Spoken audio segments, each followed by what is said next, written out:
Deus. Na presença de Deus não existe grande nem pequeno.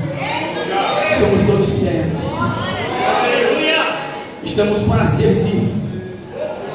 Agora imagine você, se de repente aquele centurião, quando Jesus narra essa história, quando a palavra de Deus narra essa história, que havia lá no tempo de Jesus um certo centurião que chegou diante de Jesus e disse: Mestre, não sou digno nem que o Senhor entre na minha casa, mas diz somente uma palavra e o meu servo, o meu criado ficará são, ficará curado.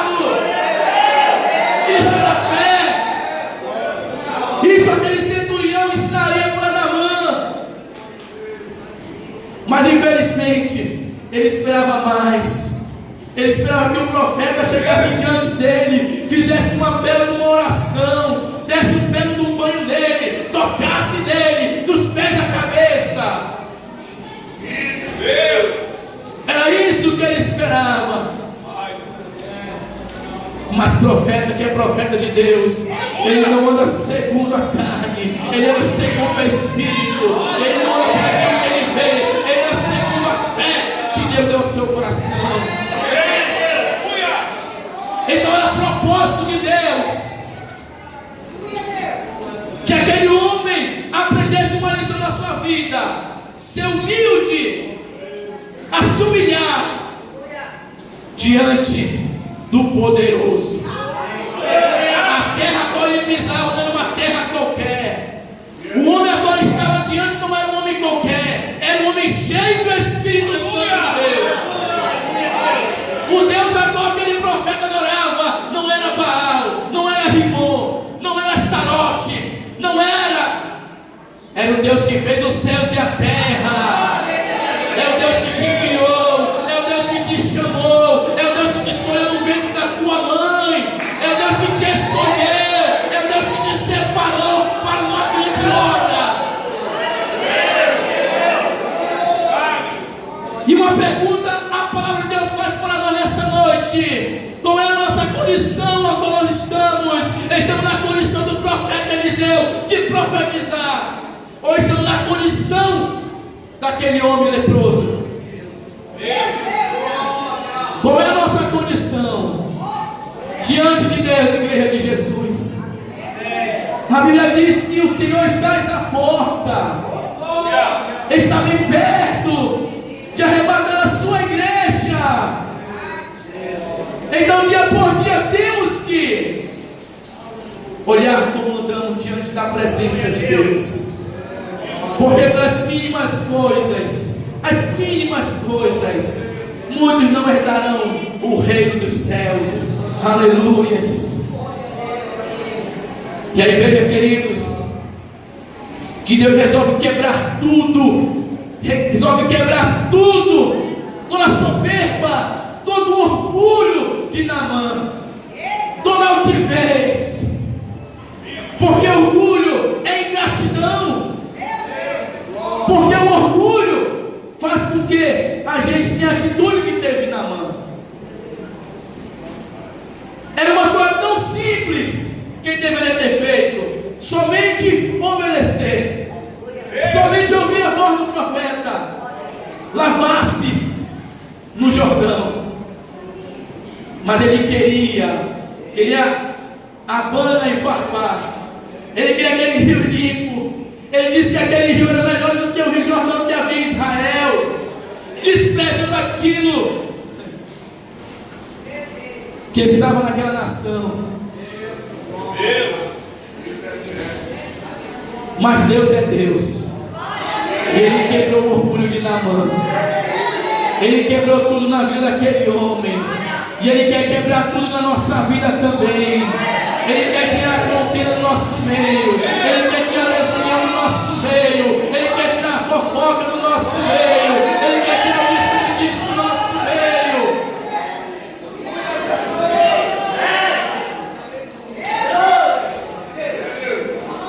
Nós que somos líderes, que estamos na frente do combate, com que propriedade muitas vezes nós pregamos sobre união,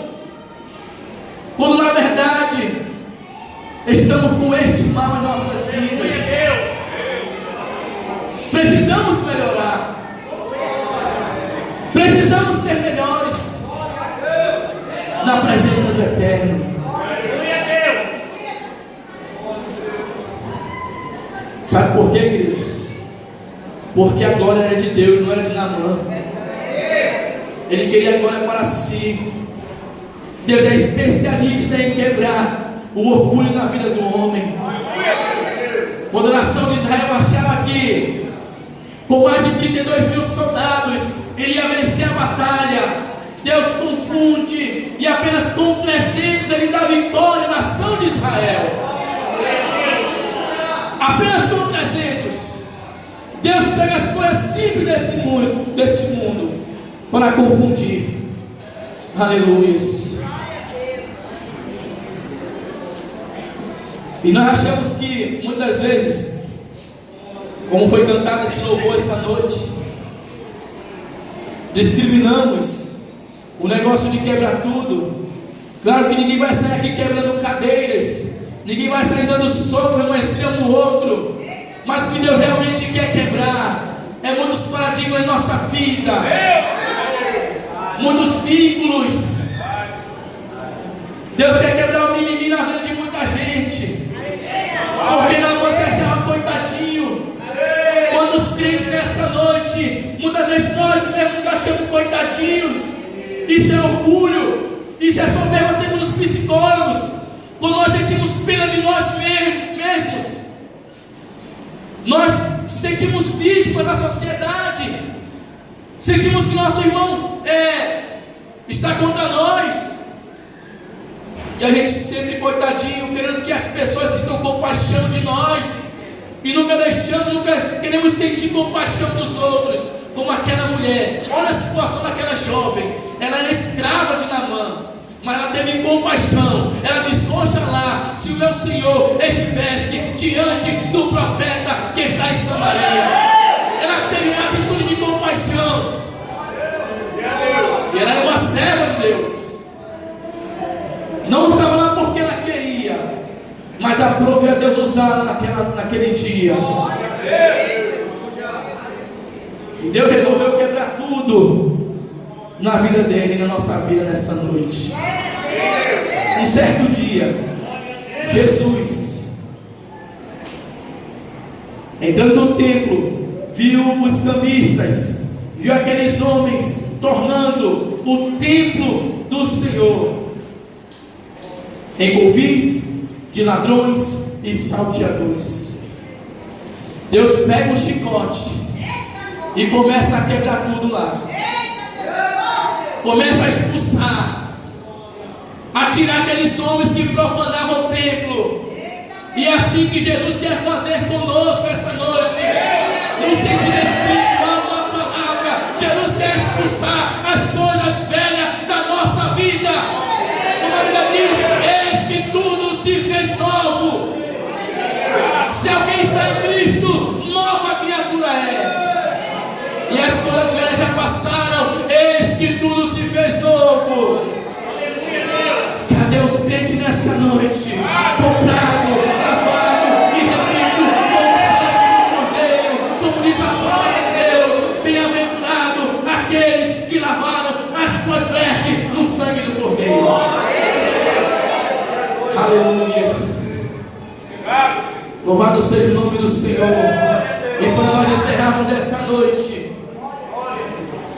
3 coisas importantíssimas nós aprendemos com este texto. Primeiro, é que a lepra de Naamã, eu creio que muitos já sabem disso, mas a lepra, ela tira a sensibilidade na vida de qualquer leproso.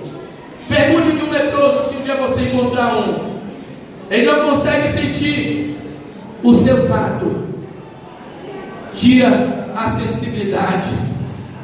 E quanto a lepra tem tirado a sensibilidade na minha vida e na tua vida, tem tirado o fogo do Espírito Santo de Deus nas nossas vidas, tem tirado a presença de Deus no meio da sua igreja. Muitos querem dar cabisbaixo porque não sentem mais a presença de Deus. espiritual que tira a sensibilidade de sentir o Espírito Santo de Deus, de estar num culto como este, envolvido pela glória de Deus, pela presença do Espírito Santo, não consegue sentir a glória de Deus.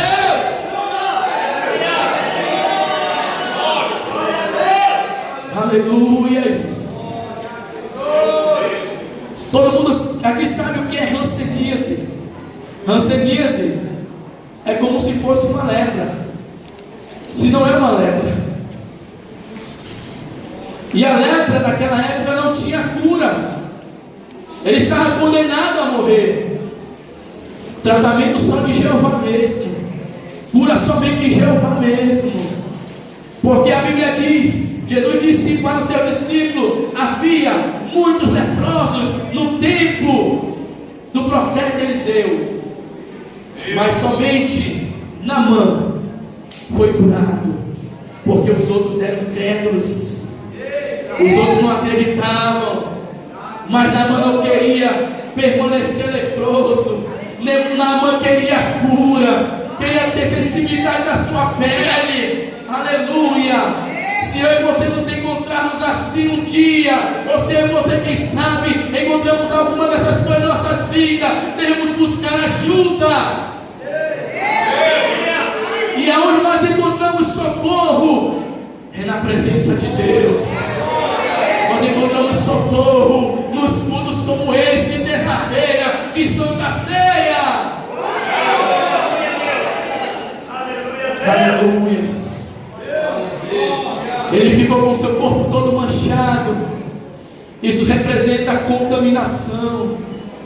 Quando os crentes estão com esta síndrome, este sintoma, e começam a espalhar entre os demais, a fofoca é uma lepra, acaba contaminando. Sendo do lado de alguém que está desanimado, que você vai ficar desanimado. Sendo do lado de alguém que é murmurador, você vai ficar igualzinho murmurador. Sendo do lado de alguém que fala mal do seu líder, ele vai também falar mal do líder. Sendo do lado de alguém que tem raiva do irmão, que senta do lado, ele vai falar mal do seu irmão. Eu não fui com a cara daquele irmão, eu não gosto daquele irmão, eu não gosto daquela irmã, eu não vou com a cara de fulano. Ah, fulano não gosta de mim. Ah, fulano não me dá a paz do Senhor. Ah, fulano não me ama. Olha com isso, irmão. Faça que nem Naamã. Acredite, creia que existe profeta. Toca quem está do teu lado aí. Coloca a mão de quem está do teu lado aí.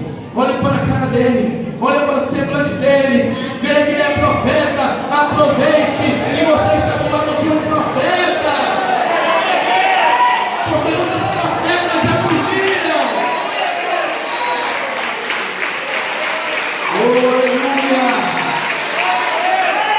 Como nessa noite foi falado, Padre Pastor Edgar partiu para a glória, foi um dos profetas, mas já dormiu com o Senhor. Agora é você que estamos aqui, ficamos para profetizar. E quem profetiza traz vida, assim como trouxe o profeta Ezequiel, segundo a palavra de Deus, profetiza sobre os ossos secos e eles reviverão. Aleluias. A terceira coisa que nós aprendemos com essa história de Naamã é que o leproso, ele chega no seu último estágio de quase decomposição. Seu nariz cai, a sua pele cai, o seu dedo cai, tudo vai caindo porque a lepra chegou no estado avançado. Queridos, não é fácil não. E quanto nesses últimos dias estou dessa forma, quase nesse estágio. Sabe o que quer dizer isso, queridos? Muitos que se dizem cristãos, causando divisões no meio da igreja do Senhor Jesus. Isso se chama de... Alguém me ajuda, por favor?